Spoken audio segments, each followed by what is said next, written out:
She texted, "I told your new boss you got fired from your last job for stealing. I'd left for a better opportunity. They'd given me a going-away party." I replied, "Interesting strategy." Then I forwarded my former CEO's recommendation letter to my new boss with her text attached. When HR called her for a defamation lawsuit discussion, I, 33 male, work in logistics operations. Specifically, I manage warehouse distribution systems for mid-sized companies. Routing, inventory flow, vendor coordination, that kind of thing. Not glamorous, not trendy, but it's the kind of job where if you're good at it, you're really valuable and you know it. I'm good at it. I spent 6 years in my previous company. Started as a floor coordinator, worked up to operations manager. When I left 3 months ago, I was overseeing a team of 22 people and managing about $4.8 million in annual distribution contracts. I didn't leave because anything was wrong. I left because a competitor offered me a senior operations director role at $118,000, a $31,000 raise over what I was making. Better title, bigger team, equity options after 2 years. It was a no-brainer. My old company was great about it. My boss, the VP of operations, shook my hand and said, "I'd do the same thing." The CEO, a guy who'd founded the company in the 90s, wrote me a personal recommendation letter. Not a form letter. A 2-page, specific, detailed letter about my performance, my reliability, and the systems I'd built during my tenure. He printed it on company letterhead, signed it, and gave it to me in a frame at my going-away party. Yeah, they threw me a going-away party. Cake, a card signed by everyone, a $200 gift card to a steakhouse. The whole deal. I left that company on the best terms possible. This matters because of what comes next. My ex-girlfriend and I broke up about 4 months ago, roughly a month before I took the new job. We'd been together for 2 years. The breakup was my decision, and it wasn't complicated. She had a pattern of controlling behavior that escalated slowly enough that I didn't see it clearly until I was deep in it. It started small, checking my phone when I was in the shower, getting upset when I went to happy hour with coworkers without inviting her, asking why a female colleague commented on my LinkedIn post. Then it got bigger. She wanted access to my work calendar so she could know where you are. She started showing up at my office unannounced with lunch, sweet on the surface, surveillance underneath. She'd interrogate me about any work trip that involved a mixed-gender team. The final straw was when she called my direct report, a woman who'd worked under me for 2 years, and told her to stop texting my boyfriend after hours. The texts were about shift coverage. At 7 p.m. on a Tuesday, my direct report came to me the next day mortified and asked if she needed to start communicating only through email. That's when I knew this wasn't fixable. I broke up with my ex clearly and directly. Told her the relationship wasn't working, that her behavior was controlling, and that I was done. She didn't take it well. Cried, yelled, accused me of cheating. I wasn't. Said I was throwing away 2 years for nothing. I stayed calm, moved my stuff out over a weekend, and went no contact. She tried to contact me a few times after. Long texts, voicemail swinging between, "I miss you," and "you'll regret this," but I didn't engage. I figured time would do its thing, and she'd move on. She didn't move on. About 3 weeks into my new job, I was in a meeting with my new boss, the COO of the company, a sharp woman who'd built the operations division from scratch. Good meeting, productive. I was feeling solid about the transition. After the meeting, she asked me to stay behind. "I want to ask you something, and I want you to be honest with me." Me, of course. "I received a phone call this morning from someone claiming to be a former colleague of yours. She said you were terminated from your previous position for misappropriating company funds. Specifically, she said you were stealing from inventory, and they let you go quietly to avoid a scandal." My vision tunneled. That's the only way to describe it. The room got very small and very bright, and I could hear my own heartbeat. Me, "That's completely false." "I need more than that." Me, "You'll have it within the hour." I went back to my office, closed the door, and sat down. My hands were steady, but my jaw was clenched so hard my teeth ached. I knew exactly who'd made that call. I knew. Not because I'm paranoid, but because there is exactly one person on this planet who would do something like that, and she'd already demonstrated a pattern of inserting herself into my professional life. Then my phone buzzed. A text from my ex. The text that, in hindsight, was the dumbest thing she'd ever done. I told your new boss you got fired from your last job for stealing, smiling face with smiling eyes, good luck with that. She sent an emoji, a smiley face emoji, after attempting to destroy my career with a fabricated accusation. The absolute audacity of that smiley face will haunt me forever. I stared at that text for maybe 15 seconds. Then I typed back 3 words, interesting strategy. Nothing else, because in that moment, I realized something important. She had just handed me everything I needed. Here's what I did in the next 45 minutes. First, I screenshot the text, backed it up to my email, my cloud drive, and sent it to my personal account. Redundancy is a habit from logistics. I always have backup copies. Second, I went to my files and pulled out the framed recommendation letter from my former CEO. I'd brought it to my new office because it was genuinely one of the proudest things I owned. 2 pages, company letterhead, specific performance details, signed and dated. I photographed every page in high resolution. Third, I composed an email to my new boss. I kept it professional and factual. The email contained the photos of the CEO's recommendation letter, a screenshot of my ex's text admitting she'd made the call, a brief explanation that the caller was a former romantic partner engaging in harassment, and an offer to arrange a direct phone call between my new boss and my former CEO to verify my employment history. I sent the email. Then I walked to her office. I sent you an email with documentation. The short version. The person who called you is my ex-girlfriend. I broke up with her 4 months ago. She has a pattern of interfering with my professional life. I was not fired. I left voluntarily for this position. My former CEO wrote me a personal recommendation letter, which I've included. I can also provide HR contact information from my former company to verify my employment record. My boss read the email while I stood there. She looked at the recommendation letter. She looked at the text screenshot. She set her glasses on the desk. She sent you an emoji. Yes, ma'am. After calling my direct line to accuse you of theft. Yes, ma'am. And she thought texting you about it was a good idea. Apparently. She shook her head slowly, the way you shake your head when you witness something impressively stupid. I'm going to verify your employment history through official channels, because that's standard protocol. But I'll tell you right now, the letter from your CEO and that text message tell me everything I need to know. I'm also going to forward this to our legal department. Legal? Someone contacted this company and made a false statement about one of our employees that could have resulted in your termination. That's not a personal matter. That's a business liability. Our legal team will want to assess whether we pursue action. I hadn't even considered that angle. I've been thinking about this as a personal problem. My boss was thinking about it as a corporate one. And she was right. I went back to my office and sat there for a long time. I didn't feel victorious.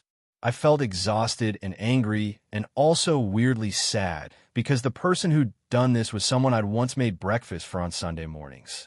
Grief and fury can apparently share the same chair. More happened. A lot more. I'll update if people want it. Update 1, 7 days later. Comments on the original post were something else. A lot of people told me to get a lawyer. Way ahead of you. But let me back up a few days first. Day 2 after the email to my boss.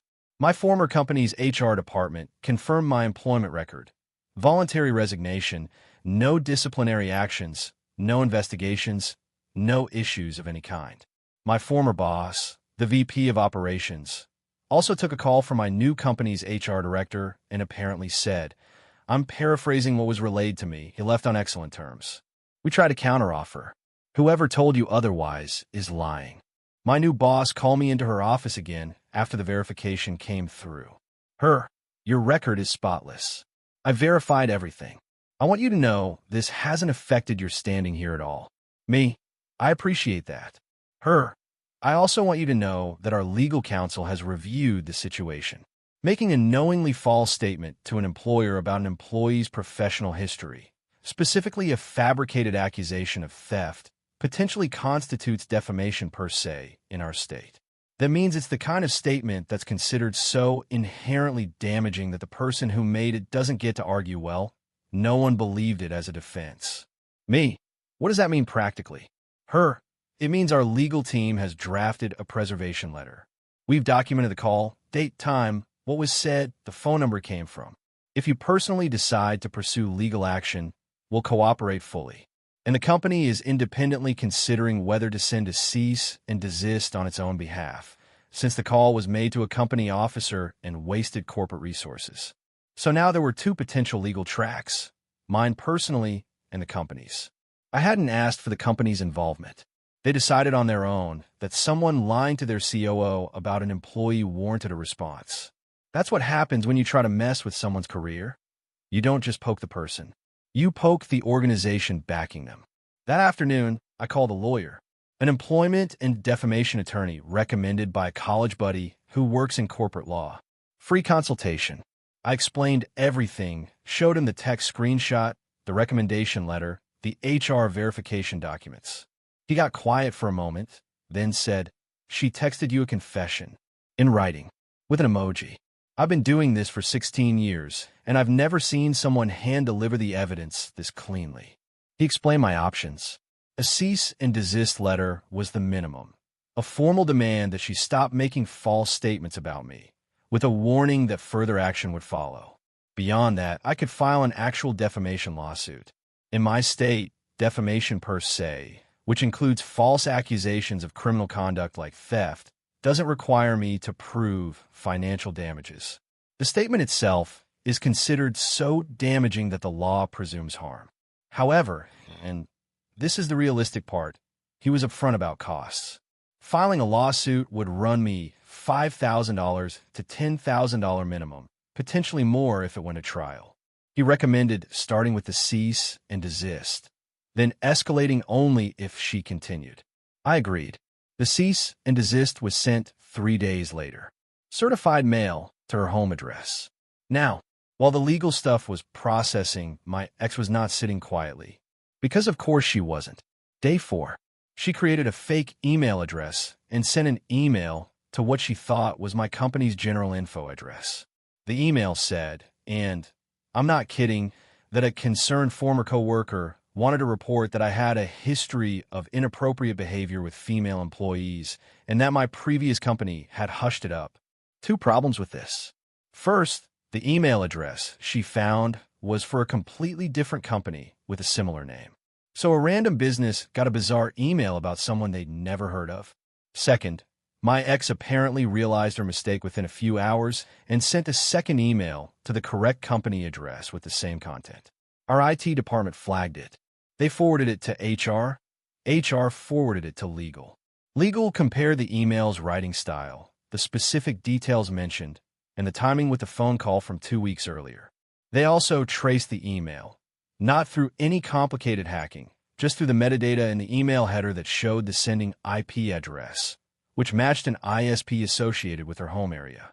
My attorney received a call from my company's legal counsel, informing him of the second contact attempt.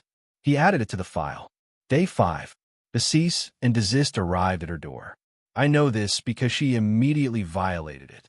She texted me from a new number. I'd blocked her main one, and the message was, "You're suing me? Are you serious right now? I tell the truth about what a garbage person you are, and you threaten me with lawyers?" I screenshot it, forwarded it to my attorney. Did not respond to her. Then her sister called me. Her older sister, a woman I'd met maybe 5 times at family dinners. Apparently the type who gets involved in everything. Her sister. Okay, what the hell is going on? My sister just called me sobbing because she got some legal letter from a lawyer. Me. Your sister called my employer and told them I was fired for stealing. That's a lie. My employer is now involved. I have a lawyer. That's the situation. Her sister. She was just venting. She was upset about the breakup. You don't have to get lawyers involved. Me. Venting is telling your friends your ex is a jerk. Calling someone's new employer and fabricating criminal accusations is defamation. Those are different things. Her sister, she didn't fabricate anything. She heard from someone that you were. Me. Heard from who? I left voluntarily. They threw me a going-away party. The CEO wrote me a recommendation letter. Who exactly told her I was fired for stealing? Silence. Long silence. Her sister. She's going through a hard time. Me. She called my boss. She emailed my company from a fake address. She made up a story that I stole from my employer and another story that I was inappropriate with female coworkers. These are career-ending accusations. And she did it because I broke up with her. I'm not going to pretend that's okay just because she's having a hard time. Her sister. What do you want? An apology? Me? I want her to stop. That's what the cease and desist says. Stop contacting me. Stop contacting my employer. Stop making false statements. If she can do those 3 things, the legal situation stays where it is. If she can't, it escalates. That's not a threat. That's just how this works. She hung up. Probably went straight back to my ex to report the conversation. I forwarded a summary to my attorney and moved on with my day. Day 6. Silence. Beautiful, golden silence. For about 18 hours. Then my ex's mother sent me a Facebook message. Yeah, her mother. A woman I'd had Thanksgiving dinner with twice. The message said, "You should be ashamed of yourself. My daughter loved you, and this is how you repay her? With lawyers and threats? You broke her heart, and now you want to break her bank account too? Real men don't sue women. Drop this immediately, or our family will take action." Our family will take action. What action? I don't know. She didn't specify, but the vague threat was noted, screenshot, and forwarded to my attorney, who responded with, "They're making this very easy for us." I didn't respond to the mother. I didn't respond to the sister. I didn't respond to my ex. I just kept building the file. More in the final update, because the legal resolution is where this gets good. Update 2, final, 19 days later. All right, this is the last one. Buckle up, because the ending is satisfying in the way that only paperwork and consequences can be. After the mother's Facebook message, things went quiet for about a week. I found out later this was because my ex had actually consulted a lawyer. Not proactively. Her sister apparently forced her to after reading the cease and desist.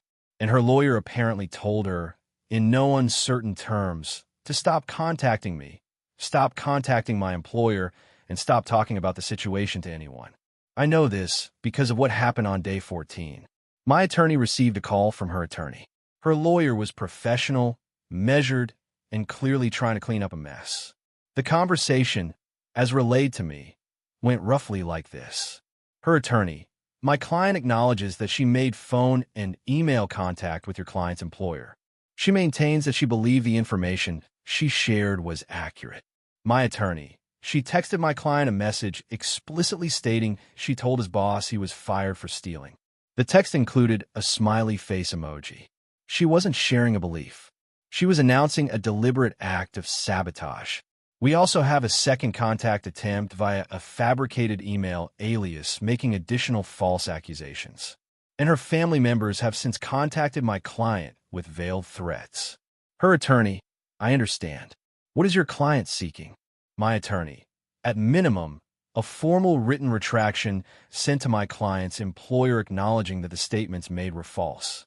A written commitment to cease all contact with my client, his employer, and his professional contacts. And reimbursement of my client's legal fees to date." Her attorney said he'd discuss it with his client and get back to us. He called back 2 days later. And this is where my ex's entitlement showed up one last time, even through her own lawyer. Her attorney: "My client is willing to sign a no-contact agreement. She's willing to reimburse legal fees. She is not willing to send a written retraction to your client's employer because she feels it would be too humiliating." My attorney relayed this to me. I thought about it for exactly 4 seconds. Me? No deal. My attorney called hers back. "The retraction is non-negotiable. Your client contacted a COO and accused my client of criminal conduct. The company has independently documented the incident and is considering its own action. A retraction letter protects your client from further corporate escalation more than it hurts her pride. That reframe, pointing out the retraction would actually help her, is why you hire a good attorney. It's not about winning arguments. It's about making the other side realize that what you're offering is the best-case scenario they're going to get." Day 17. Her attorney agreed to all terms. Here's what the final agreement looked like. 1. a signed, written retraction letter addressed to my company's COO and HR department. The letter stated that the phone call and email contained false information, that my ex had no factual basis for the claim she made, and that she retracted the statements in full. It was formal, it was specific, and it went into my employer's file as a permanent record that the accusation was fabricated and formally recanted. 2. A legally binding no-contact order. Not a court-issued restraining order, a civil agreement. She agreed not to contact me, my employer, any of my professional contacts, or any future employer, directly or through third parties. Violation of the agreement would trigger an automatic $10,000 penalty clause. My attorney insisted on that number, and hers didn't push back, which tells me her lawyer understood how bad her position was. 3. Reimbursement of my legal fees. My attorney's bill at that point was $3,400. She paid it. Took about 3 weeks, but the check cleared. 4. And this is the part that I think mattered most in practical terms. My company's legal department received the retraction letter, reviewed it, and closed their internal file. My company had been genuinely considering sending their own cease and desist, or even pursuing a tortious interference claim, which is a fancy legal way of saying you lied to us about our employee and wasted our time and resources on purpose. The retraction letter satisfied them enough to drop it. If my ex had refused a retraction, she would have been dealing with a corporate legal team in addition to my personal attorney. And corporate legal teams don't settle for $3,400. They settle for whatever makes this go away, and whatever can get very expensive very fast. My boss called me in after receiving the retraction letter. She had it printed out on her desk. I want you to know this is in your employee file as a positive note, not a negative one. The way you handled this, calmly, professionally, with documentation, tells me exactly the kind of person we hired. Most people would have panicked or gotten emotional or tried to handle it off the books. You treated it like an operations problem, identified the issue, gathered data, implemented a solution. That's exactly why you're in this role. I won't lie. That might be the best professional compliment I've ever received. She essentially told me that the worst thing my ex could have done turned into a demonstration of my competence. That's not how my ex planned this going. Now let me tell you what happened in my ex's world, because I did find out some things through the grapevine. Not through stalking or investigating, through mutual acquaintances who volunteered information, because people love to talk. The retraction letter, signing a document that says, I lied about someone to their employer, is not something that just goes away. Her attorney presumably told her it was confidential between the parties, and technically, the agreement itself is. But the substance of it, that she called an employer and made false accusations, was already known by her sister, her mother, at least one of her friends, and through them, a wider social circle. Because her family had contacted me and discussed the situation openly, the story was already out before the retraction was signed. Her sister, the same one who'd call me to argue, apparently told several people that my ex had to sign some legal thing admitting she lied. Not exactly accurate to the legal nuance, but close enough to do damage. The stories circulated through their friend group the way stories do, quickly and with embellishment at every retelling. One of my ex's close friends, a woman who'd actually been at the last dinner party we'd attended as a couple, unfriended my ex on social media. I know this because this friend sent me a message saying, I heard what she did. I'm disgusted. I'm sorry you went through that. I always thought something was off with how she talked about you. That message wasn't satisfying. It was just sad, because it confirmed that my ex had been painting a negative picture of me to people for a long time, and it took a legal document for anyone to question it. The $3,400 in legal fees hit her at a bad time. Through the grapevine, I heard she'd recently put a deposit on a new apartment, upgrading to a nicer place, because that's the kind of financial decision you make when you think actions don't have consequences. The legal bill apparently forced her to ask her parents for help covering the gap. Her father, a man I'd met once and who seemed reasonable, reportedly asked why she needed $3,400 for a lawyer, and when she explained, he was not supportive. The exact words relayed to me were, he told her she made her own bed and he wasn't paying for the sheets. I didn't orchestrate any of that. I didn't tell her friends. I didn't tell her father. The information traveled because she'd involved her family in the situation directly. Her sister called me, her mother messaged me. And once you bring people into a conflict, those people talk to other people, and the story develops a life of its own. All I did was respond to a false accusation with documentation and let the legal process do its job. Here's where I want to be real. The whole thing cost me, too. Not financially. I got the $3,400 back. But emotionally, the 2 weeks between the phone call to my boss and the signed retraction letter were some of the most stressful of my life. I didn't sleep well. I second-guessed everything. I had a recurring anxiety dream where I showed up to work and my badge didn't work and security escorted me out. That's what false accusations do. They make you feel guilty of something you didn't do. The feeling fades, but it doesn't disappear entirely. There are still moments where I'm in a meeting with my boss, and a tiny part of my brain whispers, does she still wonder? Even though I know she doesn't. I also lost the ability to look back on my previous relationship and find anything good in it. Every memory, the dinners, the trips, the Sunday mornings, is now filtered through the knowledge that this person was capable of trying to destroy my livelihood out of spite. I can't remember her birthday party without wondering if she was already tracking my phone. I can't remember our anniversary dinner without thinking about the time she called my direct report. The good memories didn't survive what she did. They got retroactively contaminated. Last thing, my ex hasn't contacted me since the agreement was signed.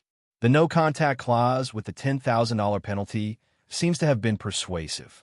Through mutual acquaintances, I've heard she tells people the breakup was mutual and that the legal stuff was a misunderstanding. She's not telling people she called my employer and accused me of theft. She's not telling people she sent a follow-up email from a fake address. She's not telling people about the retraction letter. She's editing the story the same way she edited our relationship, removing the parts that make her look bad and presenting a version that makes her comfortable. But the documents exist. The retraction is on file with my employer. The text screenshots are backed up in 3 locations. The attorney's file is archived. The truth doesn't need her to acknowledge it. It just needs to be recorded somewhere permanent. And it is. I'm 3 months into my new job. I got my first quarterly review last week. Exceeds expectations across the board. My boss specifically noted my composure under pressure. I'll take that. My team is solid. The work is challenging in the way I like: complex systems, tight timelines, real consequences if you get it wrong. I'm good at this. I was always good at this. No phone call from a bitter ex was ever going to change that. But for a few terrible days, I wasn't sure. That uncertainty, that brief window where I didn't know if my career was going to survive someone else's lie. That's the part one won't forgive. Not the lie itself. The doubt it planted in me. That's what defamation actually costs. Not money. Confidence. I'm getting it back. Day by day. The file is closed. The job is secure. And somewhere in my ex's apartment is a canceled check for $3,400 that represents the exact price of learning that actions have consequences. Thanks for reading. Document everything. Trust your gut. And for the love of all that is holy, do not text confessions with smiley face emojis.